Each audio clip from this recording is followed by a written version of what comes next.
so this is not doing any dripping. It's just a solid supply tape. Okay, so if you look at this, I'll pass it around. It doesn't have any holes in it. It's just tape. Okay? The real engineering piece is the actual irrigation tape, which is here. Now this tape is regulated, so it has, if you look at this carefully, I will pass these around, there is a small incision in this tape every 12 inches. Now this particular tape is spaced. You can get tape in different spacings. There's 4-inch, there's 24-inch, 36-inch. This one is 12 inches. If you look carefully at this, there's kind of a ridged line. Now that is a filtration system. So when you set this down in the garden, the emitter points actually are going to face up. The water will fill the line, and then basically the hydrodynamics and the pressure will force water out of this regulated incision. All sediment is designed to sink to the bottom. So you wonder to yourself, what if I get a bumblebee that gets chunked up into little pieces and gets clogged into my line? I've never had these lines clogged, not once. So the way that this is designed is very efficient. The sediment and the bumblebee chunks float to the bottom, the water still pushes out the top. So I will pass these around. And look carefully, there's a small incision every 12 inches, and you'll see that ridged pattern. I'll go ahead and pass 2 of these around. So that's the actual drip tape there. So that's really the most highly engineered piece and part of the whole system. So you're probably wondering, how do you get that supply line and your header tape connected to the drip tape? And that's where you have these little supply lines right here. This comes in a roll. I don't know if I have one sitting up here. Yeah, I do. So it comes in a roll that looks like this. Okay? What you do, and this seems very confusing and complicated, but when I show it to you in the garden, it's not. There's a thumb punch. You poke a small hole in the sideline of this. You cut these to pieces at an angle so they're sharp. And essentially, once you've poked your hole, these fold right into the line. And then the other piece connects to your drip line. Okay? So, again, we'll go outside and I'll show it to you. It'll make more sense. Again, if I can do it, you can do it too, I promise. Okay? So then, we call those connector lines, and then your actual drip tape is dripping. Okay? So, that was the advanced diagram. Let me show you. The bucket kit that we get from Jane comes with all these pieces. I'll pass around a couple of their flyers so you can kind of see. And again, we have sent these things all over the world. They're all over the place. Like 90 countries on Earth. I mean, they're everywhere. Okay? So I mentioned to you fertigation. This is the most wonderful product ever created by mankind, called Miracle Grow Tomato Plant Food. Have any of you ever heard of this wonderful product? I don't work for Miracle Grow. I don't get kickbacks, but let me just tell you. When I put that in my bucket, I put 1 tablespoon per gallon or whatever, and I don't even put the recommended rate. I put less than. I might use 1/10 of what they actually recommend. But the way that this water is carried and it's going right to the root system, it's incredibly efficient. So I'll show you some time-lapse pictures of my garden from, I think, last season or 2 years ago, the way that these plants efficiently use that irrigation. And just to be fair, there's other products out there. Bonnie makes a liquid plant food, and then, of course, compost tea would work too. How many of you have ever heard of compost tea? It's where you basically make tea out of your compost. You steep it and you get all the nutrients out. I like the Miracle Grow better. But anyways. So this was my garden several years ago. And I wanted to show you this because you can do it in raised beds. I told you I live up in Walter Hill. My soil is like the concrete we're standing on. There was no way I was going to be able to garden in the ground, so I had to build raised beds. My raised beds are 10 inches in height on the side, okay? And I have 6 of them. You can't see all of them in this photo. But I used a T-post. I think it was a 6-foot T-post. Put it in the ground. It was still out of the ground 5 feet. I just hung that wire bucket over the edge of it there, and it was right at about 1 meter in height. And that's how I had my garden set up. So it works great in raised beds. This is another photo here. Excellent. I mean, if you've got raised bed gardens, and that's what we're going to look at outside, this works just wonderful. This was a place in Mount Juliet, ESC Lab Sciences. They're really smart people. They do testing and diagnostics. They upped me on their raised bed garden. This was theirs 2 years ago. I got them set up with a kit. They did a wonderful job. And then this was my trial garden, I believe in 2012. And you can see this is more of the traditional garden. So how many of you do traditional style gardens like this? How many of you have raised beds? You can do it just as well in either kind, okay? And then this is a man named Homer Dudley. He's one of the master gardeners in Wilson County, and he's actually the guy that showed me this initially. He's got now about 5 acres in production, but this was the first year. At that time, he was just using the 55-gallon drums. Now he's gotten a little more. He's gotten onto that hydroelectrical mechanical engineering stage, trying to pull him back to reality. But there was a time when he kept it simple. Now, I told you about that little event called the Wilson County Fair. If you haven't been, I highly recommend it. It's hot as heck, but it's wonderful. This was our trial garden, or our demo garden in, it's kind of like Cannonsburg Village, if you've ever been to Cannonsburg. We have what's called Fiddler's Grove. So this was our demonstration garden. And we had a 55-gallon drum set up, and we also had it set up on a small scale. This was my intern, Rutendo, from Zimbabwe. She just thought this was the greatest thing ever. She took this back home with her. She's using it in Zimbabwe now. So, but you can see, you can really cater this to fit any size or shape, and that's the beauty of it. You notice that this bed is not square, so we were able to put our lines to fit the size of the bed. Okay, so it's very versatile. So let me show you now. So this is the proof. This was my demo garden behind my office there, my trial garden, 2012. I want you to look at the date, May 23rd. Okay, think back to 2012. It was hotter than this, and it hadn't rained for a month. By May 23rd, we've been dry for like 3 weeks. So this was May 23rd. This is June 16th. Everything is as happy as can be. And remember, it was hot and it was miserable and everything was dying everywhere. My plants were happy. June 25th. So these are the same cucumber plants right here that you're looking at here. So in how many days? 9 days. Look at how those plants have responded to well-irrigated roots, to the fertigation that I was doing. All I was using was that Miracle-Gro tomato plant food at a tenth of the recommended rate. So it's incredibly efficient, okay? So here's my tomatoes on June 25th. Remember, let's go back. There, how scraggly they are there. Look how full they are. I'm already harvesting, okay? July 23rd, I'm pretty short, and I was like a gnome in my garden. My eggplant was as tall as me. I know that's not saying a lot. Hold your laughter. But have you ever seen eggplant as tall as me? I mean, it was big. August 16th, I went to a conference. I came back and I had giant baseball bat-sized zucchini. I told my secretary, can you please pick the garden? And I think she did not pick the garden because I came back and saw this. I had cucumbers that were, that big. But the take-home message is I just had every single season a bountiful harvest. It's so efficient. My plants, I don't have plant diseases. People say, what do you spray? I don't spray anything. I don't spray insecticides. I don't spray fungicides. I don't do spraying. I promote healthy plants. Healthy plants survive. Okay, that's the take-home message. When you have weak plants, they're stressed, you're going to have to spray. You're going to get insects. You're going to get diseases. Okay, everything you see here was grown 100% organic minus the tomato plant food. That's the only thing I don't do organic. So bottom line, it works. Promotes healthy gardens. Reduces your dependency on pesticides. I've seen time and time again where somebody has sprayed a broad spectrum pesticide on a hot day. They spray it in the flowers. What happens when you spray insecticides in the blooms? Those flowers are toxic. It kills your bees. It breaks my heart when I go out and I just see honeybees on the ground withering and dying from somebody who got carried away with the 7 dust. So I don't use pesticides at all. Only in dire situations. It promotes and preserves our pollinators. It promotes biodiversity in the garden. And a lot of times when I go out to a garden, if there is a small problem, let's say you have aphids, I tell the homeowner, look carefully under these leaves. You've got ladybug larvae, you've got lacewings. There's already predatory beneficial insects here. If you were to just go out there and douse this with alpine, you kill everything. You don't just kill the aphids, you kill the biocontrol that's already at work. So in my garden, I have a whole host of good, beneficial predatory insects. It increases the yield. Again, I showed you my pictures. I think it speaks for itself. Plenty to share with your friends and neighbors. It's responsible and sustainable. And that's the inside portion of this class. So this may not have made sense in here, but if you would like, we're going to go out back.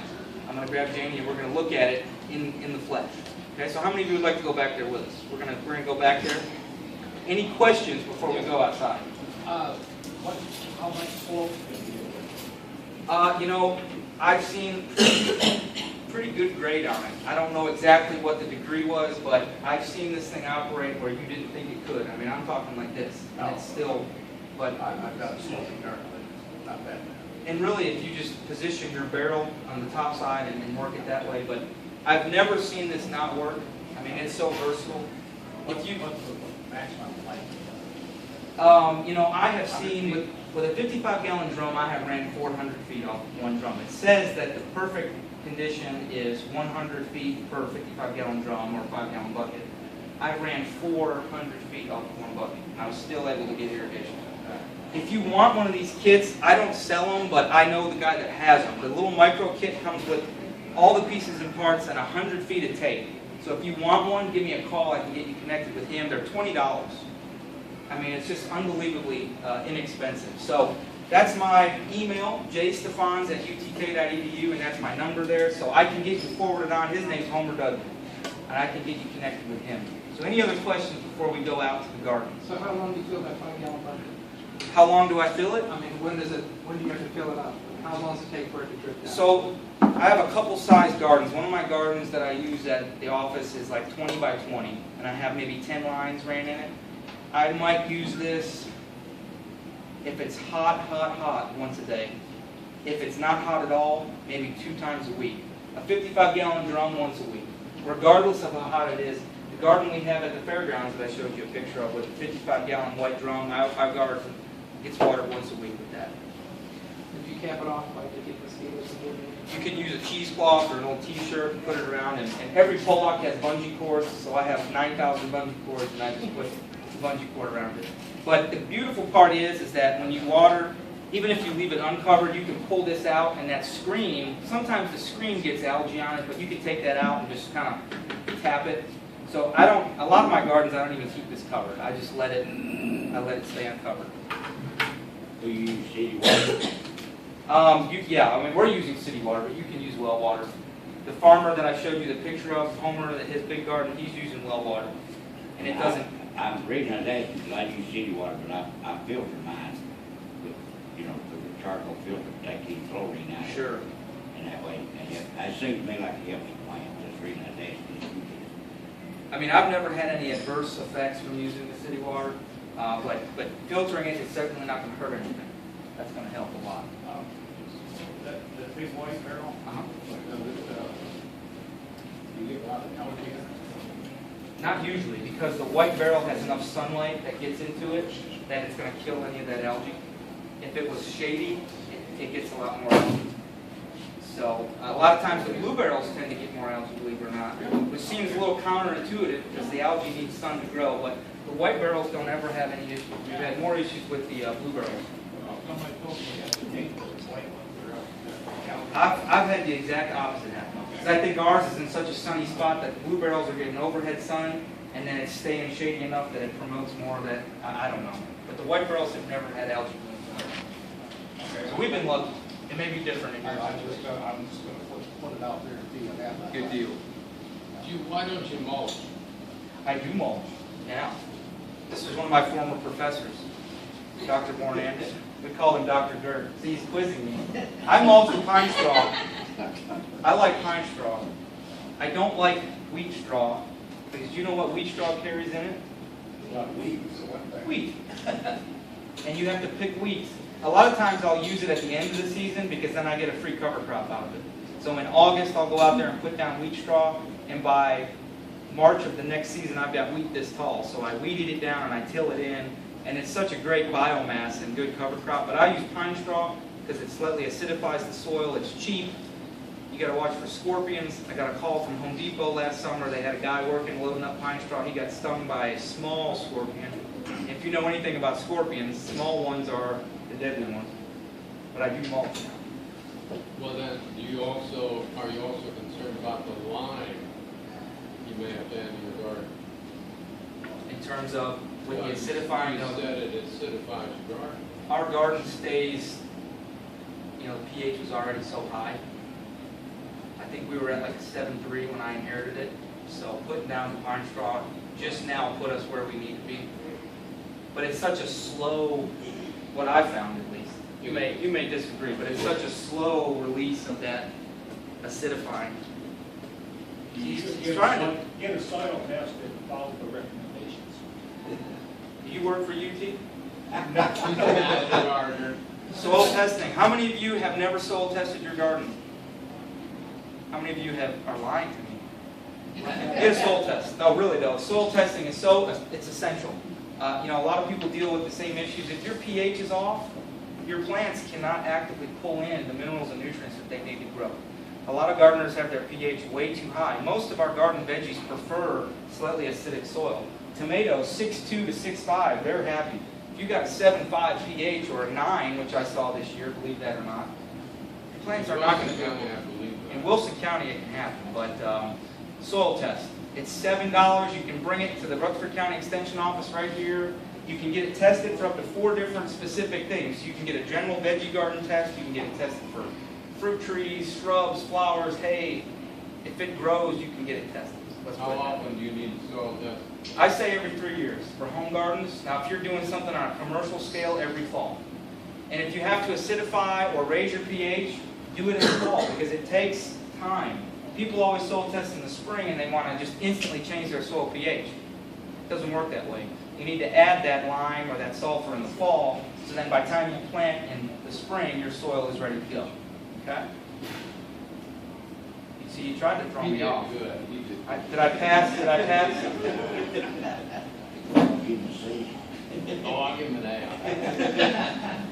So, if there's no other questions in here, we're going to go outside for a few minutes. You got a minute? I got a question for you. Am I allowed to participate? Retrofitted pieces on here.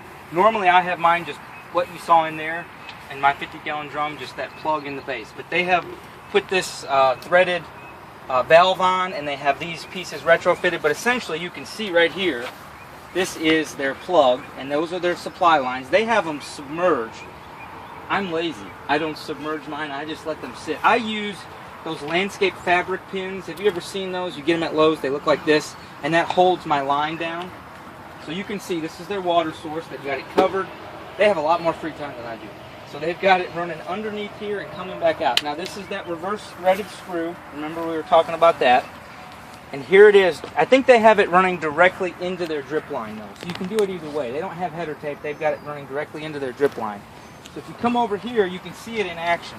You can notice, well, I think they may be empty in their barrel, but you can see where they've been irrigating, and there's little emitter points, and you can see where the water has been coming out. But I think they just turned it off, which I wish it was still on. Dr. Anderson, do you know where that water source is coming from? Turn it on. Yeah, comes from the hydrant way over there. Is it way over there? Yeah. Is it buried? Yeah. Can we put a little water? I guess it's got water in it. Maybe they've got it turned off. Let's see. Oh, wait a minute. Oh, there we go. There we go. All right, now, it should be running now. So you're going to start to see these lines fill up with water, and then that water is going to start to emit out. So and you can see how it works well in the raised beds here. And then they've got a long line running. You can see how far this is through. They've got it down here, and it's running the entire length of this bed here. And like I said, I use those landscape fabric pins to get the tape down. Now, I didn't show you one thing. You're probably wondering, how do you cap off the end of the line? Let me show you how. You take a piece of it, you cut it. Again, this is designed to be taken all over the world. You just cut about a 2-inch piece off or less than that. You fold it once, twice. You gotta have strong thumbs. You crimp it like that. You take that then, and you just slide it right over the end. And that's really as simple as it is. That's how you basically cap off the ends. Okay? They make a plastic clip, but this is always available. Yeah. I mean, there's other ways to do it, but if you're lazy like me, Piece of wire over. piece of wire. I use electrical tape now too, so I'll do that and electrical wire. And that really kind of keeps it really well. But if you notice right here, come and take a look. It's emitting on this one. See how persistent that drip is? So when we did a study, we actually watered with a 50-gallon drum in a garden about this size, and we wanted to find out how deep did the water get down. 14 inches. You think about hand watering overhead. How deep are you actually getting down? You're getting the surface wet, if anything. So when you get that water to go down, what happens? The roots chase that water down. And the farther down your roots go, that's why trees in the dead of summer look as happy as they can be, because their roots are down where the water is. So that's really the advantage of when this slow drip trickles that water downward. It's really going to help those roots chase it down. Okay? So we probably are going to start to see dripping. Yeah, we've got it already occurring. So it's such a beautiful system. Really, all you do is fill that up. Once you get it set in the garden, you just turn on your water, and that's it. You have hose every foot. Every 1 foot, yes, sir. Yes, sir. You can get the tape in 6, 8, 12 inch. And some companies sell it in 36, so 3 feet or even 4 feet. Like if you're growing watermelons, you can get it every 4 feet. So you can order it. Jane Irrigation or Chapin will have different. On the okra, every 12 inches is good. Isn't it? Oh, perfect. Perfect spacing. But I've never found any flaws with the 12-inch spacing, regardless of what I'm growing. Again, the surface area is going to spread out enough that it's very efficient.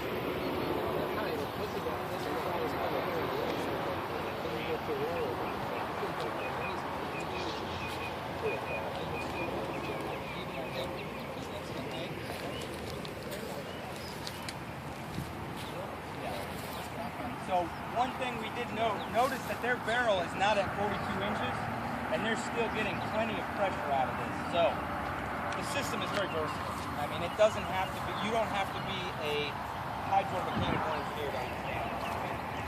A T-post, a 5-gallon bucket, and that basic kit is all you need, and it's so efficient. It's really hard to screw up. It is. I'm going to put that in a quote. It's really hard to screw up. It's the truth, though. You're a gardener. You're a master gardener. So you've used this, and you can attest to this. Like I said, if I can do it, anybody on earth can do it. So I assure you that. Do y'all have any questions while we're out here? I know it's hot. I don't want to keep you